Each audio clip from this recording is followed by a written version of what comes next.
નમસ્કાર મિત્રો તમારા ગામમાં હવે આધાર અપડેટની કામગીરી થવાની છે। પોસ્ટ ઓફિસમાં જે છે આધાર કેમ્પ રાખવામાં આવ્યો છે। મિત્રો હવે પોસ્ટ ઓફિસમાં આધાર કેમ્પ થવાનો છે 1 દિવસનો। તો મિત્રો તમે આ પરિપત્ર જોઈ શકો છો। અન્ન નાગરિક પુરવઠા કચેરી ગાંધીનગર તરફથી આવેલો છે આ પરિપત્ર। તો એનામાં શું માહિતી આપેલી છે એના વિશે આપણે માહિતી લઈએ। તો અહીંયા જોઈ શકો છો આધાર કેમ્પના પ્રચાર પ્રસાર બાબત। તો વિષય એનો છે કે આધાર કાર્ડમાં જે પ્રચાર પ્રસાર કરવાનો છે ઓકે કેમ્પનો।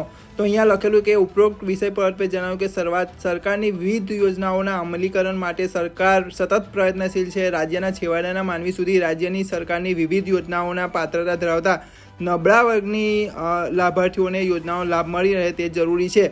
જેના ભાગરૂપે લોકો સુધી લાભ પહોંચાડવાના પ્રયાસ સ્વરૂપે હર ઘર તિરંગાના ભાગરૂપે ગુજરાત પોસ્ટ સર્કલ દ્વારા ગુજરાતની 8897 પોસ્ટ ઓફિસમાં ડાક ચોપાલનું આયોજન કરવામાં આવેલું છે।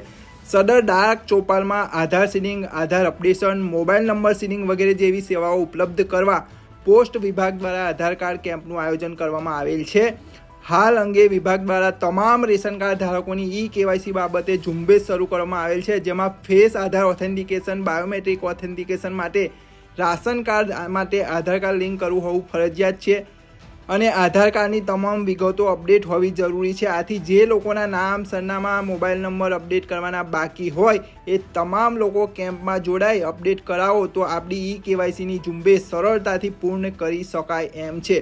આથી 15/8/2024ના રોજ પોસ્ટ ઓફિસમાં તમામ કેમ્પને બાબતે આપની તાબા હેઠળની તમામ સરકારી કચેરીઓ તેમજ વ્યાજબી ભાવની દુકાનેના નજીકની પોસ્ટ ઓફિસ કે જ્યાં આ અભિયાન અંતર્ગત કે પોસ્ટ વિભાગ દ્વારા નજીકની પોસ્ટ ઓફિસના સ્પેશિયલ સેન્ટર ઊભા કરવામાં આવેલ છે। જેની માહિતી તાલુકા અને ગામડાઓ સુધી પહોંચે તે માટે સોશિયલ મીડિયા અને સમાચાર પત્રો દ્વારા બહોળી પ્રસિદ્ધિ પ્રસાર કરવા માટે ખાતા સાથે સંકલન કરી પ્રચાર પ્રસાર માટે આ જે છે પરિપત્ર મૂકવામાં આવ્યો છે। તો મિત્રો જેમનું આધાર અપડેટ બાકી હોય, જેમને નામ, સરનામું, આધારમાં નંબર બાકી હોય, ફટાફટ કાલે પહોંચી જજો। 15મી ઓગસ્ટના દિવસે પોસ્ટ ઓફિસમાં જઈ તમારું જે આધાર કાર્ડ છે એ અપડેટ કરાવી લેજો। તો બસ મિત્રો મળીશું નવા વિડીયોમાં નવી ઇન્ફોર્મેશન સાથે। ત્યાં સુધી રજા આપજો। જય હિન્દ, જય ભારત।